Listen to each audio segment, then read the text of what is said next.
Hey guys, I'm here with Lance from RetrowareTV. How's it going, man? Not too bad. Yourself? Pretty good. Thanks so much for taking the time to do this. I've been trying to get around to doing this for a while now, but you're a busy guy. Yeah. No, I mean, you were in Connecticut, and we didn't get to sync up. I'm from Connecticut as well. Mhm. Now you're in New York, and it's kind of weird that we're doing it this way instead of prior. Yeah, our But paths have probably crossed literally many times and just never made it happen, so sorry about that. I'm all over no, the place. So, it's over here too. you have quite a history with all this stuff. I don't really even know where to begin, to be honest with you. For you do, and I think you do pretty much as much behind the scenes work as you do in front of the scenes. So you have your hands on a lot of different things. Yeah. I guess you want to just give everybody a basic overview of how of like the work that you're currently involved in, and maybe we can go from there. Sure. About 10 years, maybe a little over 10 years at this point. I started RetrowareTV.com with my buddy John D'Elia, and we co-founded that website where really just started off as a kind of answer to the angry video game nerd, like a lot of YouTube reviewers did. Because I was actually from a television background. I went to school for television production, and John went to school for film. And we both were at jobs actually at the History Channel at the time, where we were in TV, but we weren't producing content the way we wanted to. So we decided just to do this, this little project, and from there it grew. We brought some other content providers onto the website, and really tried to get the conglomerate approach where, while somebody might not know of Retroware the show, they might know of the Happy Video Game Nerd or Pixel Dan or something like that, and they'll go to Retroware because we used to cross promote our videos to watch Pixel Dan, and they'll find Retroware, and vice versa, and that's how that grew, and it grew fairly large. And then in the last couple of years, we've definitely seen a change in how that content is consumed by a lot of people. And, it's people really like the YouTube hubs.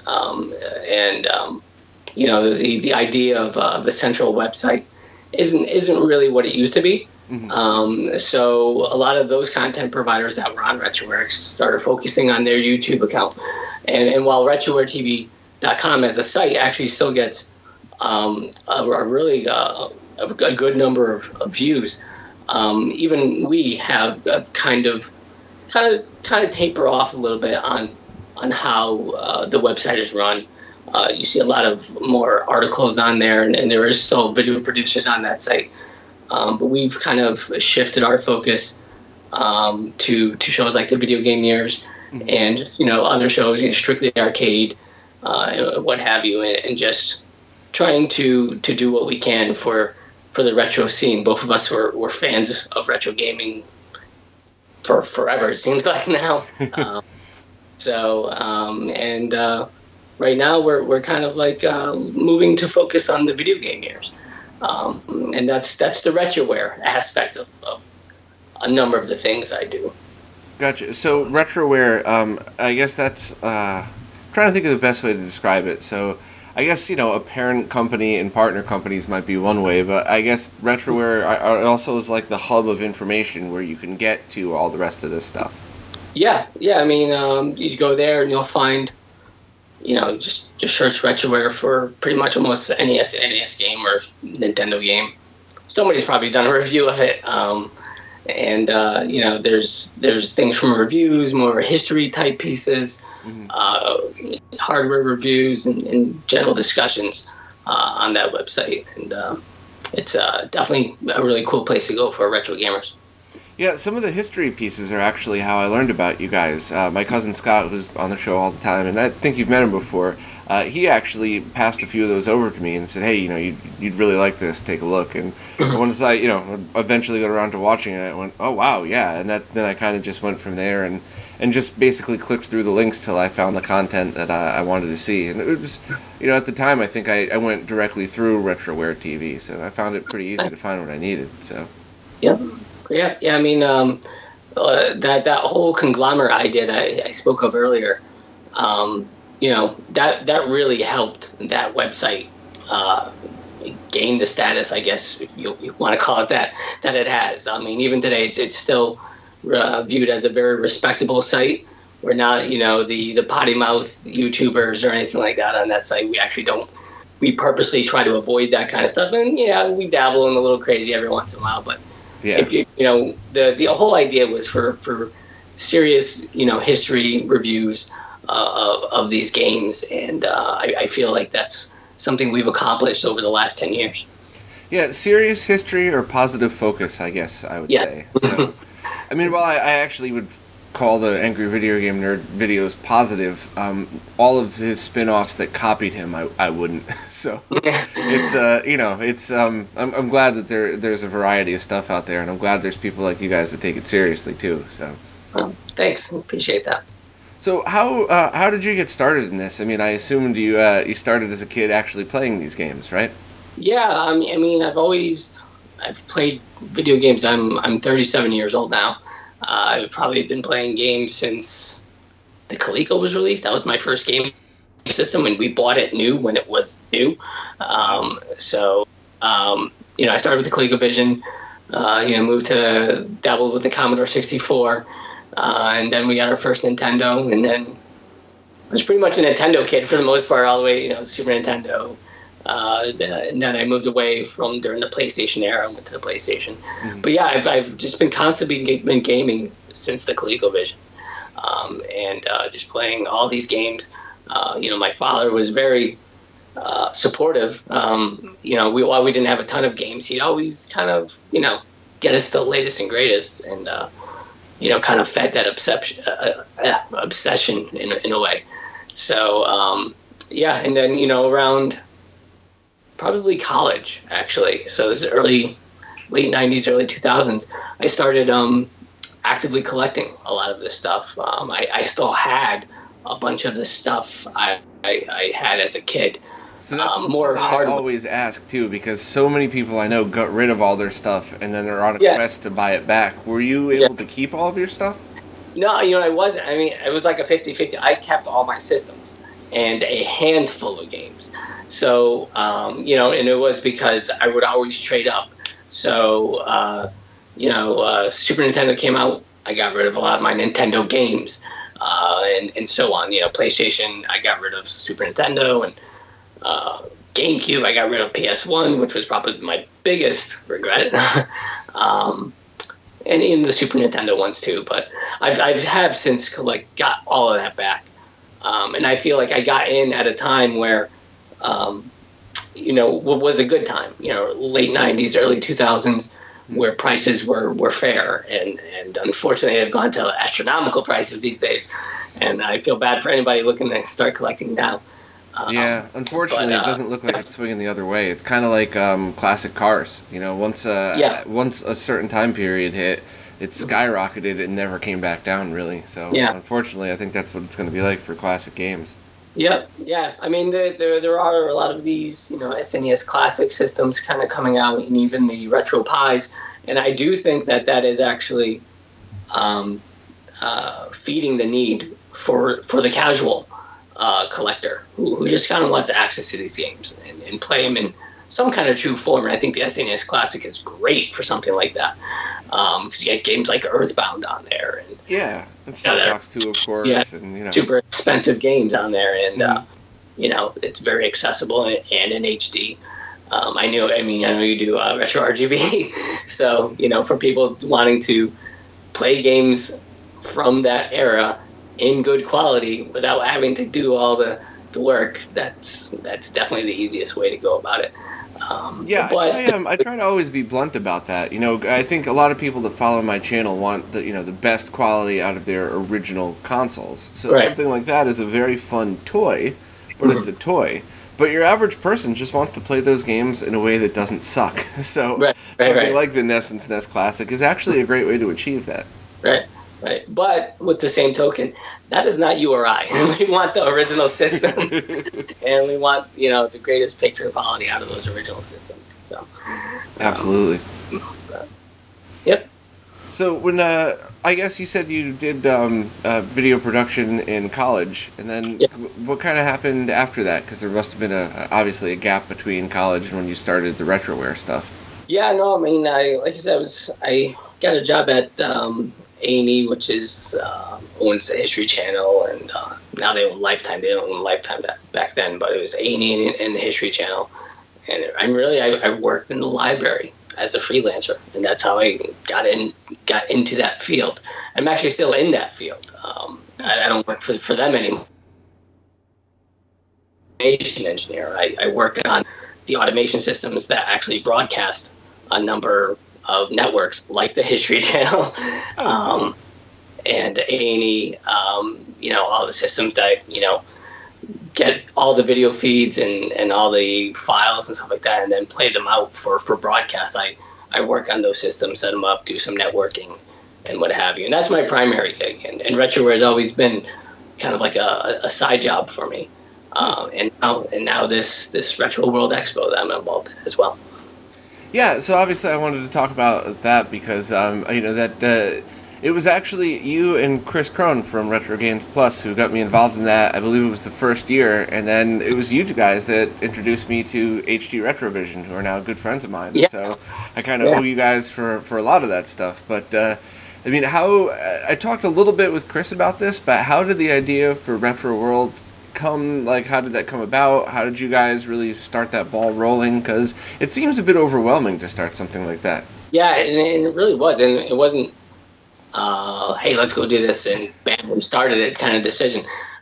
Hey, could you just repeat that? I'm sorry, I think Skype blipped out or something. Yeah, so between I met Chris when he first opened his stores in Westport, and we became fast friends. And I had mentioned that John and I were thinking of doing a Retroware type expo in Connecticut, a retro video game expo. Mm-hmm. And he was, really surprised that there hadn't been one done, and he was thinking about it as well. And it wasn't until he opened his second store in Orange, Connecticut. After that settled down, he picked up the phone and was like, "Hey, I'm really interested in doing this expo." And he's like, "Are you still interested in doing it?" I'm like, "Yeah, I am." So we got Bill McGee involved. And from there, it was Bill McGee's from RF Generation, and from there it was, it's history. We decided to go forward, and we started at the Oakdale, and now we're in year 3. We're going to Hartford to the Connecticut Convention Center, and this is going to be our biggest show yet. Yeah, that's quite the upgrade, actually. Yeah, it's over 100,000 square feet. Jeez. So, but we got to fill it. I mean, we have filled it. We sold out of vendors this year, which is great, and we've got 3 panel rooms as opposed to year 1 and 2 where we only had 1, and just more room and more of everything. Unfortunately, the only thing that we had to cut back on is the musical performances, because in order to make that work, we have to move into even more space. So it's not an ideal setup the current way we have, but baby steps. So could you give a little bit of any fun behind the scenes stories and what's involved in the expos and stuff like that? And I'm certainly not asking you to call anybody out or anything. I just mean because so much of this is just kind of smoke and mirrors to most of us that just attend these things, and even to a lot of people that speak at them. We just kind of show up and don't really know how it works. I mean, it's there's got to be some craziness involved in all this, right? There is. I mean, it number one, it's a labor of love. It really is. It's a year-long job, and financially, it's something none of the owners, Bill, myself, or Chris, need to do. It's not. The goal for this wasn't to make tons of money. It was to do this for the community and for Connecticut. Mm-hmm. So with that in mind, I mean, every week we're on the phone call, we're on Skype, going over who's doing what, or what's been done, getting some feedback on I talked to this person, etc. And just everybody has their own jobs, and we just kind of get together and we can discuss what happened that week, and then we discuss ideas for what we want to do at the expo, what we don't want to do, what we can come back on, what we should include, what we should add. And it's actually very frustrating at times,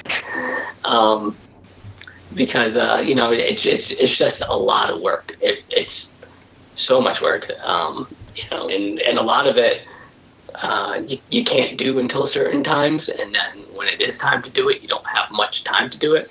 For example, the program for this year's thing, we started a program last year in year 2, and we carried it over to this year, and it's something that I've personally put together, and with help for content-wise and descriptions and stuff like that from the other guys. Mm-hmm. But it's like I got to get this 2 weeks prior to the expo at the very minimum, so we get it print, and then when we get it back, we have enough time to fix it if need be. Mm-hmm. So there's a lot of stress, there's a lot of deadlines, and it's fun though. We've the three of us have become closer as friends. I mean, we're all friends before, and now it's almost like a relationship. We're business partners now and friends. Yeah, I imagine if you make it through the first year of insanity like that, it's either going to bring you guys closer or just drive everybody apart. Yeah. And I'm not gonna lie. There's moments where I'm just like, oh, well, I don't want to deal with this right now, but emotions settle, and you're in it, with your buddies. You're doing this for the community, and it's quite the achievement what we've all done together. So it almost sounds like you have to plan a wedding every year. Yeah, it is. We're basically event planners. So, and there's a lot of communication troubles, not just between us. There's actually not too much trouble between us as far as communication wise, but having to deal with outside vendors, having to deal with guests, and you deal with so many different personalities that. You even clash sometimes where like I've reached out to this person like maybe a dozen times by now. Are you coming or not? Kind of thing. Just take it a day at a time and you get through it. And like I said, it's something. At the end of the day, all of us are very proud to be a part of, and proud to do. So I guess. So a lot of the arcade machines and stuff that you guys have for the free play area, that's a lot of it is Chris's. Do you guys have other people that offer to bring their machines in for free play or anything like that? Or? Yeah. It was year 1. Prior to the first expo, Chris and I started buying machines. I have a number of personal machines. He had a couple. I'm laughing because I just remember the tour Chris gave me of the warehouse with the pinball machines and the arcade machines. And yeah. I'll leave a note to just stick that video back in there so people can see what I'm talking about. But yeah. I mean, we went out and bought these machines for the expo, and we've got about 40, 50 that we have sitting in a warehouse right now. That throughout the year we upkeep them, refurbish them, and sell some to get others, and add additional ones, that kind of stuff. And that's fun. I really like, because it kind of harkens back to those days when you're collecting video games and you find like a rare gem out in the wild for cheap, because we really try not to buy machines for face value. Mm-hmm. We tend to buy the ones that might need a little work, or the ones that are selling for whatever reason, way undervalued, and that's always kind of like a fun chase. The problem with it, where if it's an NES cart, you're like, I got this NES cart. You have to lug a huge machine into your van, your truck, and then move it, and it can get pretty physical at times, and tiring when you're dealing with multiple machines. Just a few weeks ago, I had bought an arcade machine 3 months ago, and there was issues with the delivery guy, and I'd ruptured a disc in my back a couple days before it was supposed to be delivered, And the guy said that he was, well, that's why you hired me. I'll do it all. And me and my friend Jose ended up having to pull it up a set of stairs with a dolly. And I already had a ruptured disc in my back, so I had to balance on one foot to try to get it up. It's a nightmare. I really wish I just bought an AES instead of an MVS machine. I don't have to worry about asking friends to help me carry that plastic AES. I can just pick it up and walk. So, yeah, I know the nightmare that's involved in those. Yeah. So. Is it year one? The week prior to the Expo. No, I think it must have been like 2-3 days prior to the Expo. I was going to bring my NBA Jam machine from my personal collection to the show, because there's still a number of machines I have here that I do bring to the show, and that was one of them. And we started putting casters on a lot of our machines just for the ease of move. And I'm like, let me put casters on this because it's going to be good for the Expo, and it's going to be good for my house as well. So the couple days before the Expo, I decided to put casters on my NBA Jam machine because I was bringing that from my home to the Expo, because there's a couple games I keep here that I do bring to the Expo as well. And just for ease of move, and my wife was helping me put it on its back, and she decided to let it go. And it slammed on my big toe. Oh, there was just a bloody mess everywhere. I ended up having to go to the walk-in clinic. She took it out and ended up having to get the nail removed. It was disgusting. Oh, man. And then the next day, it was the day we had to start moving the arcade machines into the Expo facility. And I was more or less useless. I'm picturing you like John Candy in Spaceballs when the thing lands on his foot, and then it's just it's just a sloppy foot walking around. Yeah. So. Oh, man. Yeah, and you get fun adventures like that make you think, why am I doing this again? But the arcade machine part is something that I have a very strong opinion about, and a lot of people don't agree with me. But I just, in order to recreate an experience of like a NES on a CRT, there's 20 different ways to do it, and you could make it authentic. But there really isn't a way to recreate that arcade experience unless you walk up to and play an arcade game.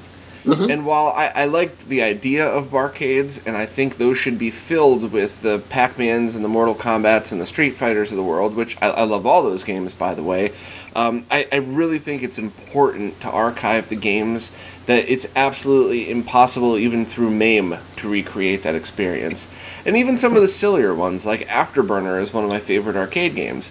It's not a great game, but it's awesome to play for 5 minutes. You put your quarters in, and you sit in the machine, and you move around, and there's no way you could ever recreate the feeling of that, with the speakers and the 90s or the 80s music blaring and everything, and just the fact that people are approaching it in the way that you guys are, where you store them, you make sure they're well kept, you bring them out for events that are special, so it's not just getting beer spilled on it every night at a bar. It's actually, I that's something I'm very passionate about, and I hope to someday help, whether it's just pass some good deals along to you guys or get a few myself for that same reason and lug them up to your show. That's something that I really want to make sure. Like, I would love for my kids, at least once or twice in their life, to be able to walk up to one of those crazy, different arcade machines and just have the same feeling that I felt when they saw it. Like, what the heck is this? This is nuts. So. Yep. I mean, sure. I mean, even in the 80s and 90s, there was tons of conversion cabs that, are the run-of-the-mill, just black cab with the arcade controls, what have you. But, like you said, there are certain games like Afterburner that it's an experience. You put yourself into that game. You have the flight stick. You have the trackball. There's a game called Midway's Last Game that they released in the arcades. The Grid has a, almost like a analog flight stick and a trackball. And you really kind of can't mimic that. A, it's not on MAME, and B, the control layout is super unique. So it's things like that I always tended to gravitate to. And while people can argue Dave & Buster's is not like a true arcade how you and I probably remember it, there's still really cool games. Like they have this game called Star Wars The Pod, which is this thing you sit in and it's around you, and there's no way you can get that at home. Maybe with the VR glasses you have now, but it's an experience that can't be easily recreated. So, and then that's what we strive to do with this show. Whether it's but having people play those games you and I were talking about earlier on the original console.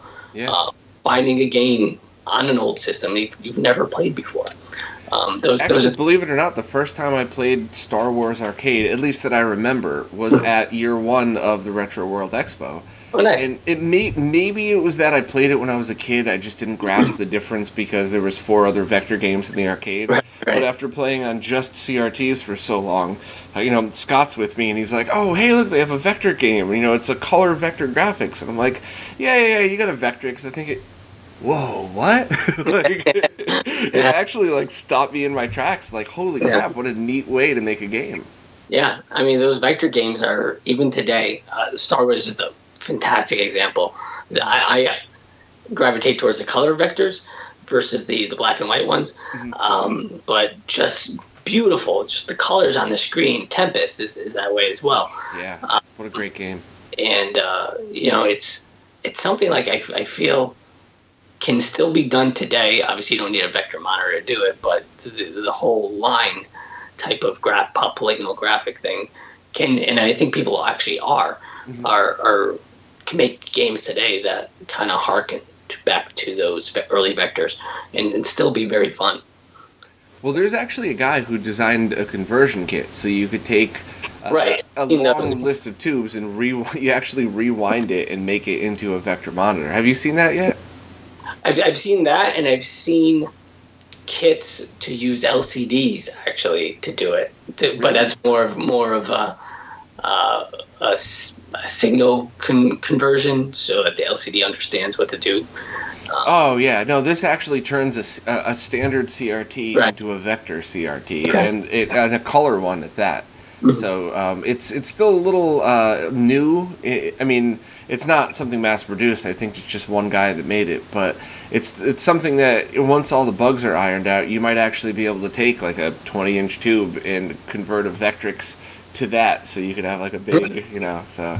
It's pretty cool. Yeah, I mean, and stuff like that is something I think the arcade collectors desperately need, because it's not like anybody's making new tubes, especially new vector tubes.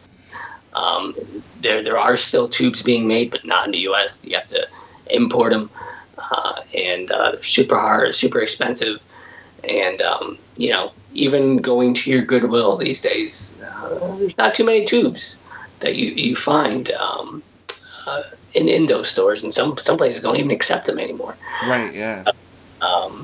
It's always good to see the community creating things to preserve these arcade games. Yeah, that's actually something I've been working on with a buddy of mine, Jose. There's lots of work that have been going on in the forums for a long time. A lot of people have been posting guides, but working on CRTs can be really dangerous. So you have to at least have a basic understanding of electronics and discharge. But I've actually been able to have hands-on experience to convert tubes with adding RGB inputs, converting a standard consumer-grade TV. You pull the tube out and you make it an arcade monitor. Because arcade monitors are essentially just regular CRTs that go direct to the gun. It's just a chassis that's really different, saying the input on it. Yeah, I'd like to try to get more people involved. The CRT thing, I just need to be a little cautious on because I don't want anybody getting hurt. And I'm never Mr. Safety, but when it comes to that, I absolutely. I mean, you put like 50 disclaimers up there, someone's gonna get shocked. So, absolutely. I mean, if somebody burns themselves soldering a Super Nintendo, I don't really care. I burned myself 1,000 times. You'll live. It's fine. But just getting zapped with the CRT, that's totally different. So. Yeah, I remember Chris had picked up a Commando arcade machine for one of his stores, and he's like, I don't know what's back here. It's just layers and layers of dust, and it looked like mold. And he was just cleaning it off, and he was cleaning it right next to that anode cap on the back, and zap. But yeah, they can be dangerous. And what he was doing wasn't necessarily dangerous per se. He wasn't like putting his hand on it. He was just like kind of dusting it off. And so, jeez. But Yeah, hey, maybe in the future, once we get some of it ironed out, like Retro World 2019, we could have a little room of hardware Yeah. mods and roped off so nobody can jump in and grab a Yeah, open kit. I mean, there's a lot of there's a big community for that stuff. I know on between Clav and more locally the kneecap NECAF, they have get-togethers where that's what they do. They kind of, you have a problem with your CRT, bring it to us. We'll show you how to fix it, and it's more of a party type atmosphere than a class or anything like that. So just people, teaching each other on how to upkeep these older technologies. What was the name of the group that you had just mentioned? NECAF, NECAF, New England Collectors Arcade Forum, something like that. Gotcha. Is that like a Facebook group or something? No, it's a website with its own forum group. Oh, okay, cool. And that is more of the Northeast collectors group for arcades. Yeah, I would like so badly to keep up with all these things, but I talk to so many people around the world, and there are so many different groups in each section of where people live. Like, I think I'm joined to like 150 of them, and I just can't keep up. So it's hard sometimes, but I'm glad that those things exist. Yeah. So, what to expect this year from Retro World? Is there anything that you guys have done differently? Is there any anything that you want to promote specifically? Everything, again, is doing more of pretty much everything. The only thing we've taken, the only thing we've scaled back is the music. There's going to be some live music there. We have a DJ coming out with doing 8-bit stuff, and we're also having an after party. It's a 21 and over after party on Saturday, where we're going to have a live DJ Semi, and we're going to have him. That's more of like a social. We're going to have him playing music. We're going to have another room where we're doing a Laserdisc movie showing, and we're also doing a drink and draw with a number of the artists at the expo. Just drink and draw with them. Well, I mean, that's the after party, but the primary expo tournament is a lot bigger this year. We're having a number of Smash tournaments, both Melee and Brawl, some retro tournaments, some modern tournaments like your Street Fighter V and Mortal Kombat and what have you. And the console free play is larger. The arcade is going to be larger. We have pinballs.com, which is a fairly large distributor here in Connecticut. Actually, in the whole United States, they kind of distribute, but they're involved at the show. They're bringing machines.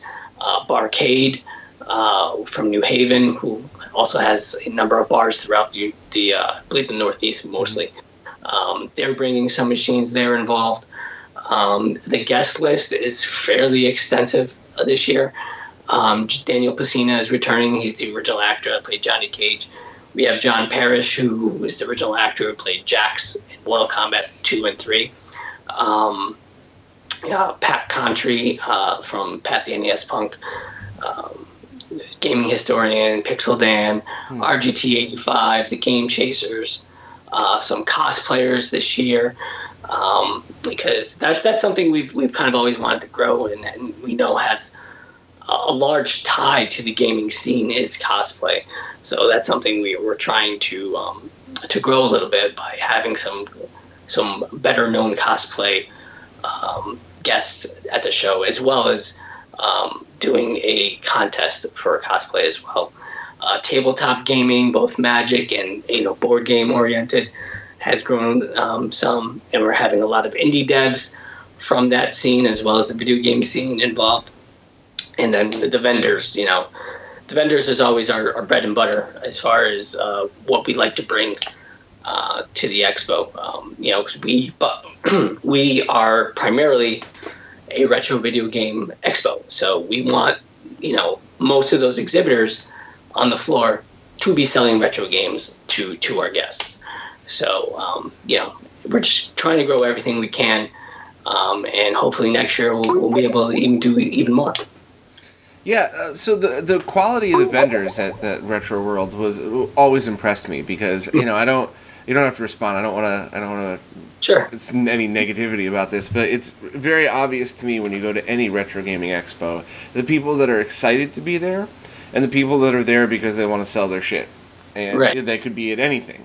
And there's nothing that has nothing to do with the expo, obviously, but I just the amount of people whose booths I actually stopped at and then had a conversation was 10 times that at your average expo.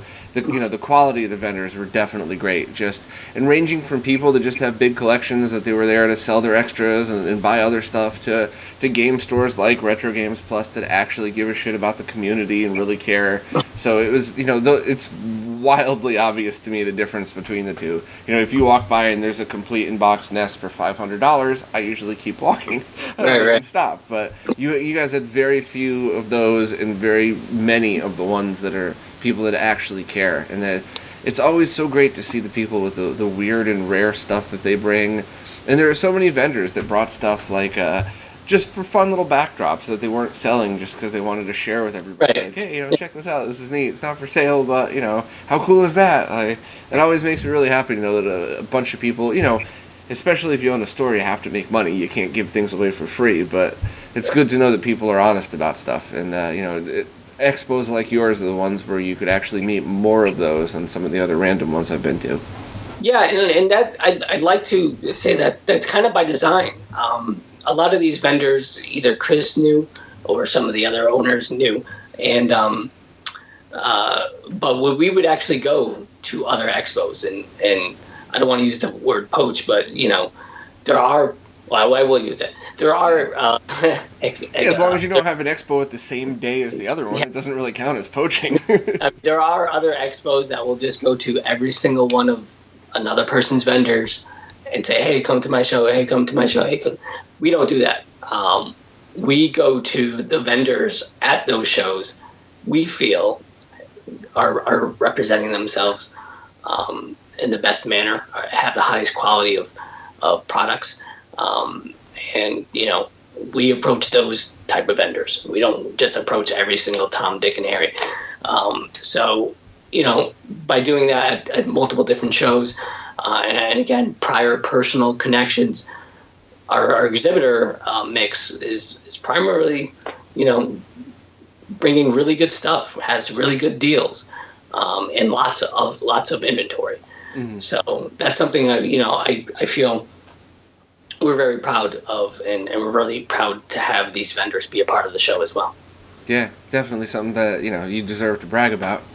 Some of the guests too, like I've been lucky enough to meet tons of famous people, if you want to call them that, just through the different jobs I've had and stuff. And it's so weird where I get fanboyish over the most random things. And when I met Daniel Pacino, when I heard he was going to be there, I was like, oh, neat, I'd love to get a picture. And I saw him standing there, and I'm like, I wonder if he's going to do a split and punch me in the balls. I just got a little fanboyish, and he was super, super nice. Really, really good dude. So I mean, for anybody who knows of me, knows my work on Retroware, huge Mortal Kombat fan. That's my favorite game of all time.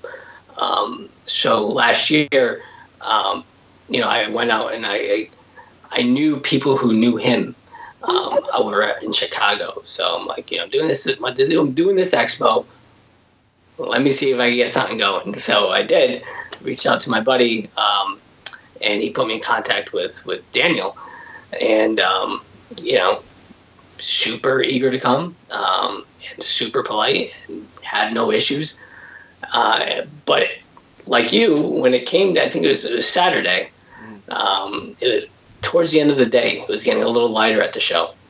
And I'm just sitting with Danny Pacina at his booth. We're just kind of like talking, just kind of like talking about our lives, talking about, a little about our backgrounds, and we're just chilling. I'm like, I'm chilling with Johnny Cage right now.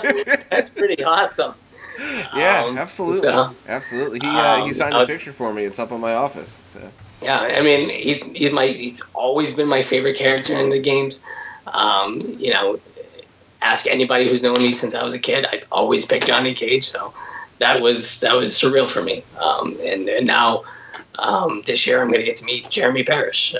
I'm Jeremy Parrish, John Parrish. Yeah, I was gonna say, I'm pretty sure you've met him. John Parrish. So I don't. I kind of know Jeremy Parrish, so it's like I'm getting him kind of confused. Mm-hmm. So, so yeah, it's gonna be great. And a lot of the other guests, a lot of these YouTube guests have come from my years with Retroware. You know. Yeah, that was actually gonna be my next question: is how do you meet some of these YouTube guests that you have on there? Yeah, I mean, like Pixel Dan, he was part of Retroware. Still technically is. Gaming Historian's been through Retroware. Game Chasers' Pat's been through Retroware. And, you know, Retroware is, throughout the years, kind of been a place for people to go to get recognized. Mm-hmm. And when they do, you know, some of them, yeah, they do leave and, you know, kind of start their own thing. But I'm totally fine with that, you know. Mm-hmm. You know, everybody's got to do what they got to do, but you know, we've always had positive relationships with anybody everybody who's been through the site, and still to this day. And you know, just through my connections through Retroware, a lot of these YouTube guests have been being able to come through to our show. And there are some others that friend of a friend type of deals, mm-hmm. And some that we just blindly reach out to. So. Yeah, I just interviewed RGT85 a couple days ago. I didn't realize that he actually lived in Bridgeport. Yeah, I guess his family's from the area. I didn't know Bridgeport. He just said from the area. Yeah, but, I guess we both lived in Bridgeport around the same time. He's a few years younger than me, so what a trip. I had no idea. Like, you know, Connecticut's not a big place, so just to have a bunch of us all in the same area like that was kind of neat. Yeah, I mean, it's really a small world. I mean, Chris, I had been to your site a number of times prior to Chris saying he knew you. He's like, oh yeah, this guy, Bob from RetroRGB. Oh, I don't know that site. It's like, yeah, he comes into my store and he's always looking for like certain versions of the Genesis and Super Nintendo. He's like, and Chris isn't really like into that type of stuff. So, you know, he's just kind of, I'm like, oh, okay. And then sure enough, you know, I started talking to you through him. So yeah, that was funny. Poor Chris, man. The first time I went in there to explain what I needed, he in the most polite and friendly way basically was like, yeah, I don't know what any of that is, but if I can help, let me know. So that was pretty awesome. Yep, he's a great guy, a great friend. Man, I'm excited to go to the Expo. I'm excited for I'm happy that you kind of shed a bit of light on the behind the curtain view of this stuff. Is there anything I missed? Was there anything else that you've been working on recently that I'd forgotten to mention, or anything to promote, I guess? Yeah, I mean, right now Retroware is really trying to push the video game years.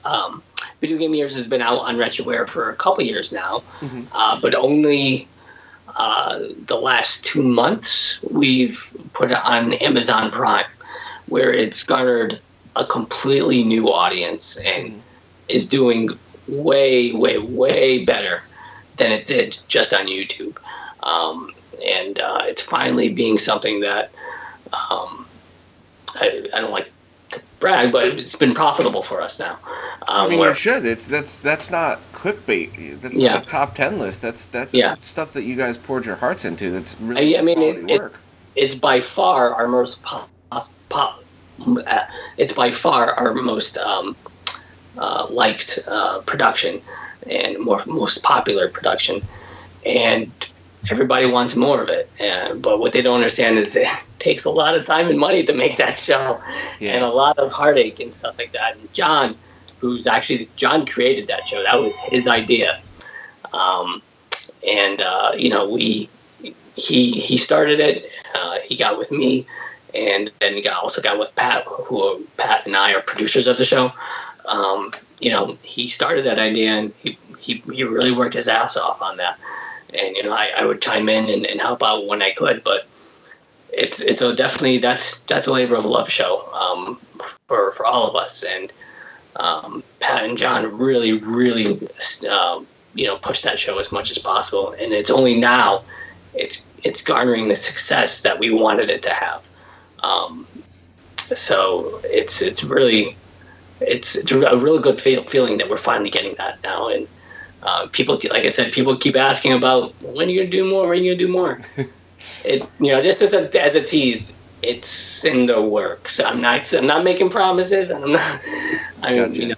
There's a loose plan we're putting in place, and who knows? Maybe we'll say something at Retro World Expo about it. I don't know. So we'll see. Teaser. Yeah. You know, I'm glad it's on Amazon, and I'm really. I hope that all of your newer content that falls in the same vein will be too, because Yeah. I feel like if I didn't work, if my work hobby wasn't in this field, I don't think I would take YouTube as seriously as I have in the past few years, because your average person.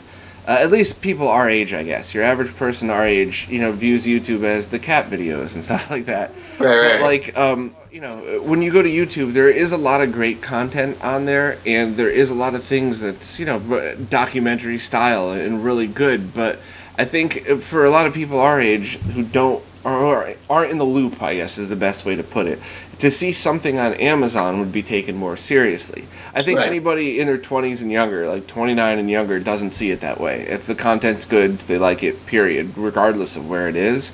But I do think the older crowd, which would attract a lot of those people for this stuff just because of the time period, see it on something like Amazon Prime, and that exact same content that I've known and loved for years now, they see it there, and immediately it has this sense of I don't know. It's more prestigious. So I'm glad both that you guys are actually getting a little more profitable on this, because we all want more content, and that's what it takes to get more content.